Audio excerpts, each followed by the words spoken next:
speed seems to be holding. Now let's see if it decides it wants to load in Twitch.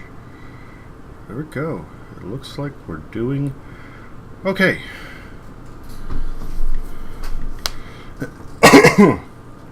Excuse me. Hopefully the resolution doesn't go and mess with my display. This seems like it might be cutting a little something off the bottom. But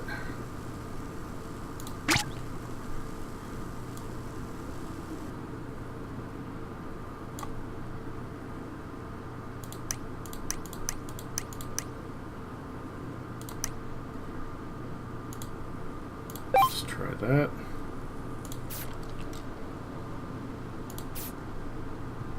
Seems to be fine.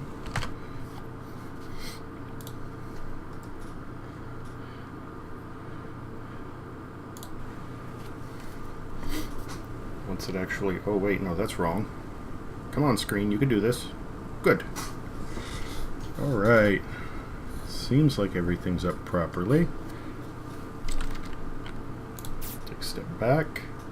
No, do not quit. Alright. Hello, B, and anybody who ends up watching this.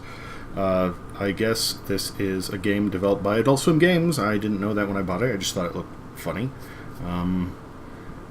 Kind of goofy, Borderlands-esque, Fallout. I don't know. It just seemed interesting, and I guess we'll find out what this is together.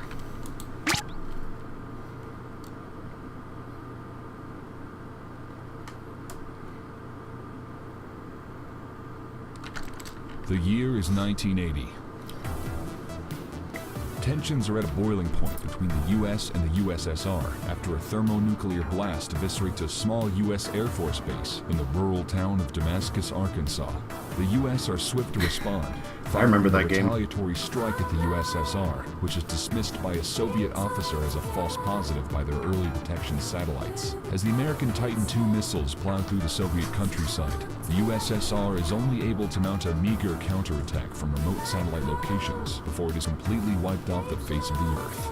China and France, in light of this sudden and terrifying American aggression, launched strikes of their own against the U.S. And after a short but intense series of reprisals, the world is razed to the ground by nuclear-armed fire and human civilization along with it. Yet mankind is not doomed. During the Cold War, the great, the good, and the gilded invested heavily in next-generation bomb shelters, enormous self-sustaining subterranean cryogenic compounds designed to preserve life until the outside world becomes habitable again.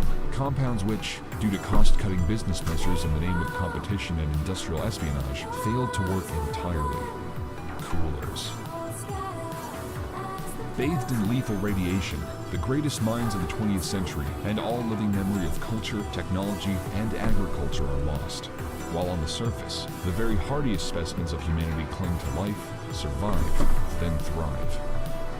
From the ashes, a new world emerges. An ersatz, post-apocalyptic, stillborn 80s continues indefinitely, populated entirely by the toughest, meanest, and outright dumbest of God's creations, the wasters.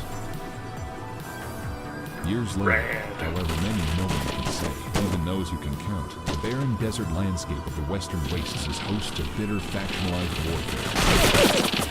The wasters fight tooth and nail over the most precious of natural resources, a liquid from beneath the sands that fuels all of uncivilization. Buried deep within the cooler's chambers, the very radiation that killed off society's chosen few imbued their potable provisions with a sick green glow and a radioactive buzz.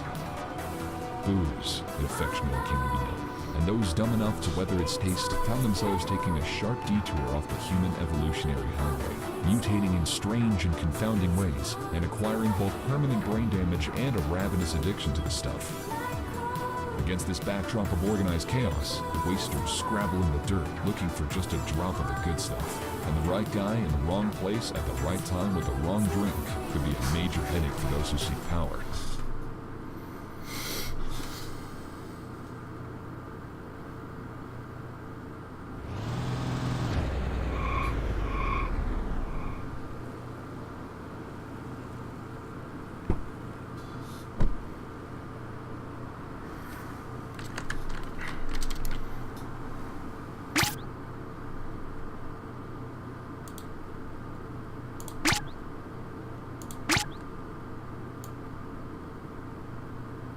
Oh, that's a beard.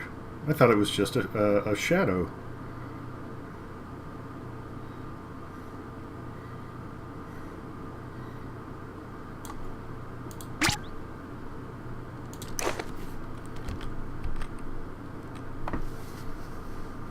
I like the Mac style, the old Mac menu layouts.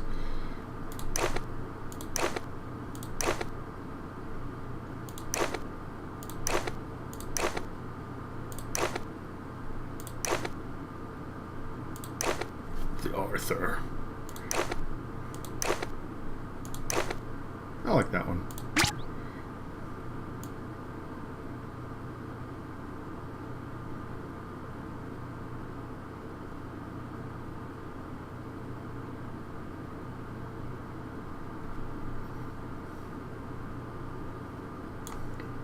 A Medi Red, that'll work.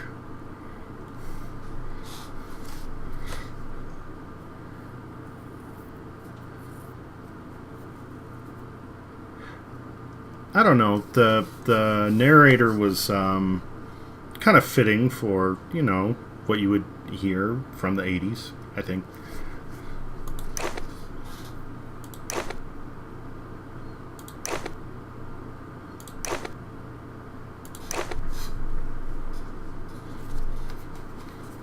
Old? How about tired?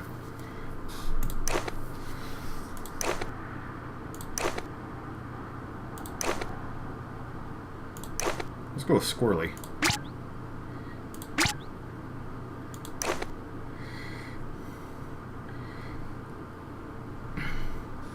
I don't know. I'm kind of fond of the straightforward just selections for face.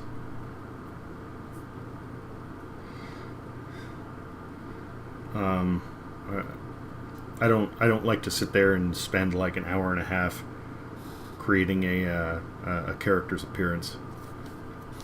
So this is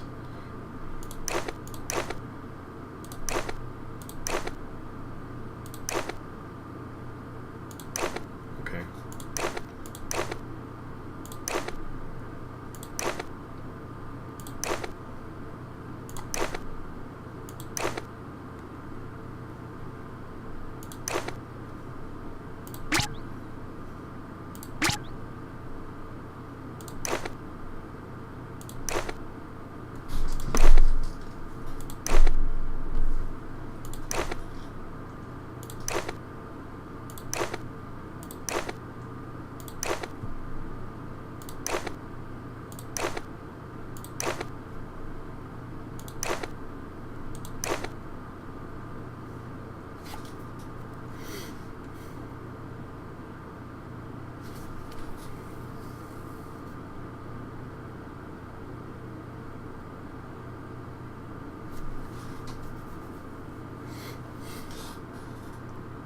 I'm really tempted to make a Steven Universe type character.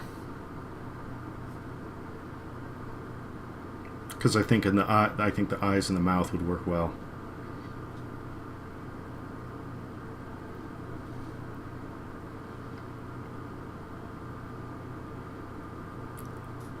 Or Gareg.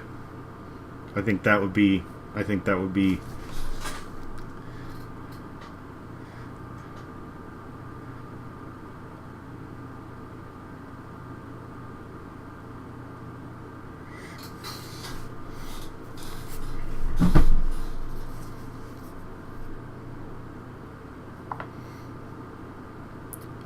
I'm gonna need to pull up a picture of him for actually, you know, no, unless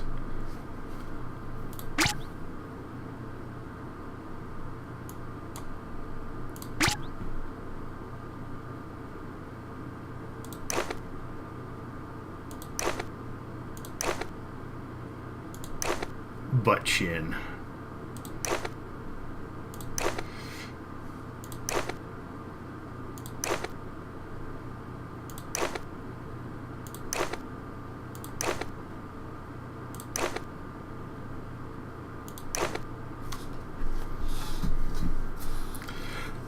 I don't know if he's my favorite, but I do like him as a character a lot because he's somebody who's dealing with all this weird shit and just kind of takes it in stride. Like, you know, he has his moments, and he's maybe not like the most powerful guy, but for just being a human individual, he plugs along and, like, just keeps up really well.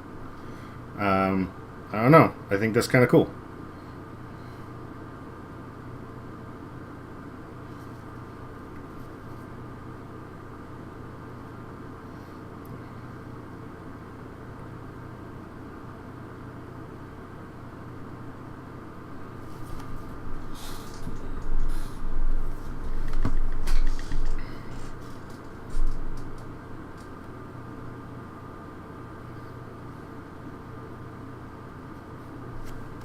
And he would definitely fit the style of the game.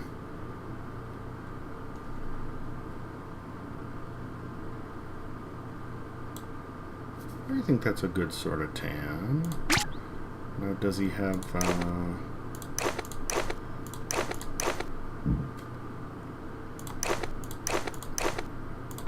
I mean, his hair is more fluffy than that, and further back, but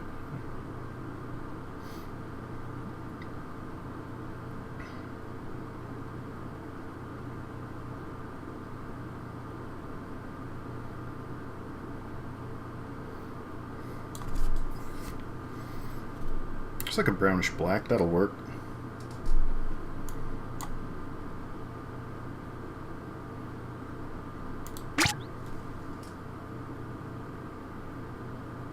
These pictures are so tiny, it's hard to tell.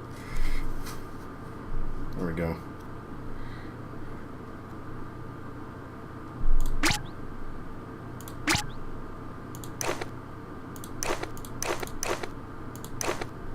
No.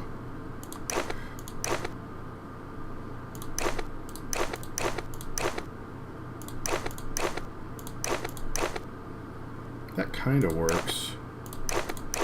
Actually, I think we were pretty close with the first one. I mean, he has a bit more of the nostrils showing, but I don't know.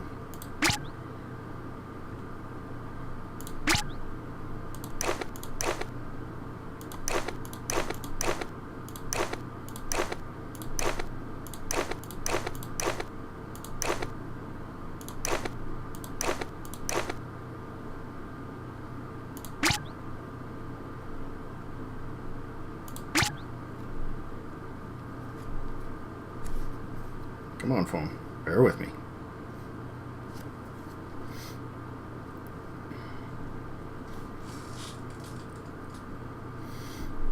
I'm going for younger Greg on this one since they don't have the, like, back on the top type hair. But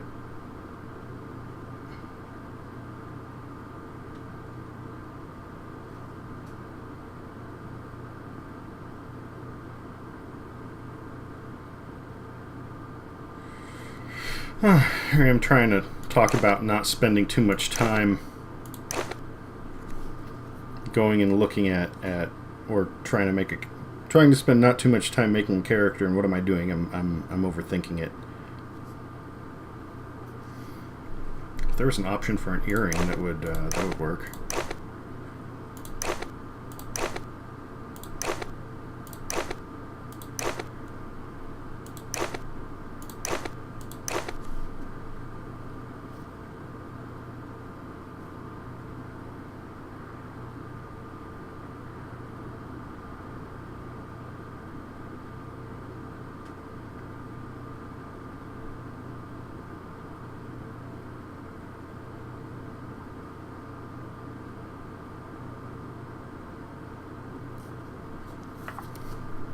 Oh, let's just leave it at that.